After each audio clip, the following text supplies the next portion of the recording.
Hi friends, chapati ತಿಂದು ತಿಂದು bore ಆಗಿದೆಯಾ? ಅದೇ ಚಪಾತಿ ಮಾಡಿಬಿಟ್ಟು ಇವತ್ತು ಪಿಜ್ಜಾ ಮಾಡಿದ್ದೀನಿ. ಯಾವ ಥರ ಮಾಡಬೇಕಂತ ತೋರಿಸ್ತೀನಿ. ವಿಡಿಯೋನ ಸ್ಕಿಪ್ ಮಾಡ್ದೇನೆ ನೋಡಿ. ಮನೇಲಿ ಯಾವುದೇ ತರಕಾರಿ ಇದ್ದರೂ ಈ ಥರ ಪಿಜ್ಜಾ ಮಾಡ್ಕೋಬೋದು. ನಾನು ನೋಡಿ ಕಾರ್ನ್ ಇತ್ತು, ಕಾರ್ನ್ ಹಾಕ್ಕೊಂಡಿದ್ದೀನಿ. ಸ್ವಲ್ಪ ಈರುಳ್ಳಿ ಟೊಮಾಟೊ ಹಾಕ್ಕೊಂಡು ಮಿಕ್ಸ್ ಮಾಡ್ತಾಯಿದ್ದೀನಿ. ನೋಡಿ ಇಲ್ಲಿ ಈ ಥರ ಹೆರ್ಚ್ಕೊಂಡು ಅದಕ್ಕೆ ಬೌಲ್ಗೆ ಹಾಕ್ಕೊಂಡು ಮಿಕ್ಸ್ ಮಾಡ್ಕೋಬೇಕು. ಅದರಲ್ಲಿ ಏನೇನು ಹಾಕಬೇಕಂತ ತೋರಿಸ್ತೀನಿ. ಮನೇಲಿ ಸಾಸ್ ಇದ್ದರೆ ಸಾಸ್ ಹಾಕ್ಕೋಬೋದು. ಇಲ್ಲಿ ನೋಡಿ ಮಯೋನೈಸ್ ಇತ್ತು, ನಂದು ಮಯೋನೈಸ್ ಹಾಕ್ಕೊಂಡೆ. ಇದ್ದರೆ ಹಾಕ್ಕೋಬೋದು, ಇಲ್ಲ ಸ್ಕಿಪ್ ಮಾಡ್ಬೋದು. ಸಾಸು ಹಾಕ್ಕೊಂಡೆ ಒಂದು ಸ್ವಲ್ಪ. ಆಮೇಲೆ ಚಿಲ್ಲಿ ಫ್ಲೇಕ್ಸ್ ಹಾಕ್ಕೊಂಡೆ. ಆಮೇಲೆ ಇದು ಸೀಸನಿಂಗ್ ಸ್ವಲ್ಪ ಹಾಕ್ಕೊಂಡೆ, ಪಿಜ್ಜಾ ಸೀಸನಿಂಗು. ಆಮೇಲೆ ಸ್ವಲ್ಪ ಉಪ್ಪು ಹಾಕ್ಬಿಟ್ಟು ಅದು ತರಕಾರಿನ ಮಿಕ್ಸ್ ಮಾಡಿಕೊಂಡೆ. ಸ್ವಲ್ಪ ಸೋಯಾ ಸಾಸು ಹಾಕ್ಕೊಂಡೆ. ಇದ್ದರೆ ಹಾಕ್ಕೋಬೋದು, ಇಲ್ಲಾಂದರೆ ಸ್ಕಿಪ್ ಮಾಡ್ಬೋದು. ನಿಮ್ಮ ಹತ್ರ ಏನಿರುತ್ತೆ ಅದು ಹಾಕ್ಕೊಂಡು ಮಾಡ್ಕೋಬೋದು.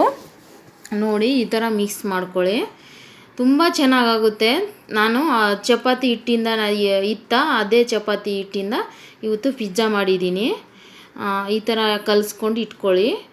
ಆಮೇಲೆ ಇಲ್ಲಿ ಚಪಾತಿಗೆ ಹಿಟ್ಟು ಇತ್ತು ನನ್ನ ಹತ್ರ, ಕಲಸಿರೋ ಹಿಟ್ಟಿತ್ತು. ಅದೇ ಹಿಟ್ಟಿಂದ ಚಪಾತಿ ಮಾಡ್ಕೋತಾ ಇದ್ದೀನಿ.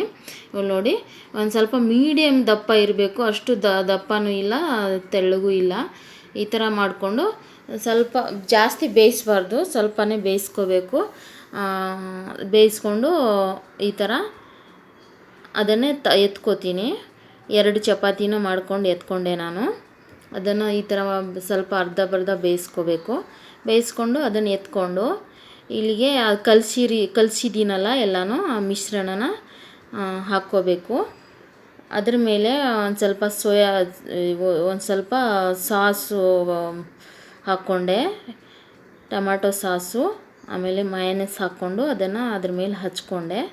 ಆ ಥರ ಹಚ್ಕೋಬೇಕು. ಇಲ್ಲಿ ನೋಡಿ ಸ್ಪ್ರೆಡ್ ಮಾಡಬೇಕು, ಫುಲ್ ಚಪಾತಿ ಮೇಲೆ ಸ್ಪ್ರೆಡ್ ಮಾಡ್ಕೋಬೇಕು. ಮಾಡಿಕೊಂಡು ಅದು ಕಲಸಿರೋದು ತರಕಾರಿ ಎಲ್ಲ ಇದೆಯಲ್ಲ ಅದನ್ನು ಅದರಲ್ಲಿ ಹಾಕ್ಕೊಂಡು ಸ್ಪ್ರೆಡ್ ಮಾಡ್ಕೋಬೇಕು.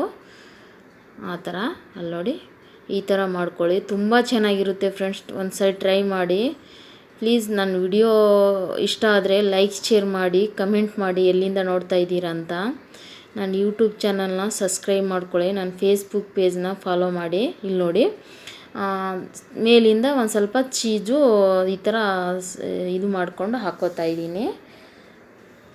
ನೀವು ಬೇಕಾದರೆ ಕಟ್ ಮಾಡ್ಕೊಂಡು ಹಾಕ್ಕೋಬೋದು.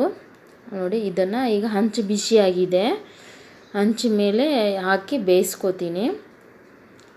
ತುಂಬ ಚೆನ್ನಾಗಿರುತ್ತೆ. ಇಲ್ಲಿ ನೋಡಿ ಮೇಲೆ ಸ್ವಲ್ಪ ಚಿಲ್ಲಿ ಫ್ಲೇಕ್ಸು ಮತ್ತು ಸೀಸನಿಂಗು, ಪಿಜ್ಜಾ ಸೀಸನಿಂಗ್ ಹಾಕ್ಕೊಂಡು ಹಂಚು ಬಿಸಿಯಾಗಿತ್ತು, ಸ್ವಲ್ಪ ಎಣ್ಣೆ ಹಚ್ಕೊಂಡು ಅದ್ರ ಮೇಲೆ ಹಾಕಿ ಒಂದು 2 ನಿಮಿಷ ಮುಚ್ಚಿದ್ರೆ ಸಾಕು, ಪಿಜ್ಜಾ ರೆಡಿ ಆಗುತ್ತೆ. 2 ನಿಮಿಷ ಮುಚ್ಚಿ ಬೇಯಿಸ್ಕೊಳ್ಳಿ. ನೋಡಿ ಎಷ್ಟು ಚೆನ್ನಾಗಿ ಚೀಸ್ ನೋಡಿ ಎಷ್ಟು ಮೆಲ್ಟ್ ಆಗಿದೆ, ಎಷ್ಟು ಚೆನ್ನಾಗಿ ಕಲರ್ಫುಲ್ ಆಗಿದೆ. ಇದು ನೋಡಿದ್ರೆ ಮಕ್ಕಳು ಮತ್ತೆ ಮತ್ತೆ ಬೇಕು ಅಂತ ಹೇಳ್ತಾರೆ. ಮನೇಲಿ ಇದ್ದಿದ್ದೆ ಇಂಗ್ರೀಡಿಯೆಂಟಲ್ಲೇ ಇದು ಆಗುತ್ತೆ. ಒಂದು ಸರಿ ಟ್ರೈ ಮಾಡಿ ಫ್ರೆಂಡ್ಸ್. ಪ್ಲೀಸ್ ನನ್ನ ವಿಡಿಯೋನ ಲೈಕ್, ಶೇರ್ ಮಾಡಿ, ಕಮೆಂಟ್ ಮಾಡಿ ಫ್ರೆಂಡ್ಸ್. ಯಾವ ಥರ ಒಂದು ಸರಿ ಟ್ರೈ ಮಾಡಿಬಿಟ್ಟು ಯಾವ ಥರ ಆಗಿದೆ ಅಂತ ಕಮೆಂಟ್ ಮಾಡಿ. ನೋಡಿ ಎಷ್ಟು ಚೆನ್ನಾಗಿ ಬಂದಿದೆ. ಮಕ್ಕಳು ನೋಡಿದ ತಕ್ಷಣ ತಿನ್ನಬೇಕಂತ ಅನಿಸುತ್ತೆ ಮಕ್ಕಳಿಗೆ. 2 ಮಾಡಿದ್ದೀನಿ ನಾನು. ಆಮೇಲೆ ಮಾಡಿದೆ ಎಲ್ಲನೂ ನಾನು ವಿಡಿಯೋ ಮಾಡಿರೋದು 2 ಪಿಜ್ಜಾ ಮಾಡಿ 2 ವಿಡಿಯೋ ಮಾಡಿರೋದು.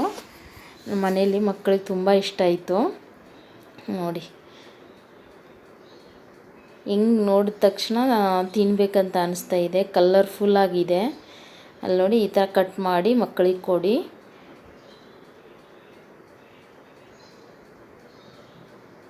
ಬಾಯ್ bye. Thank you for watching. Bye bye.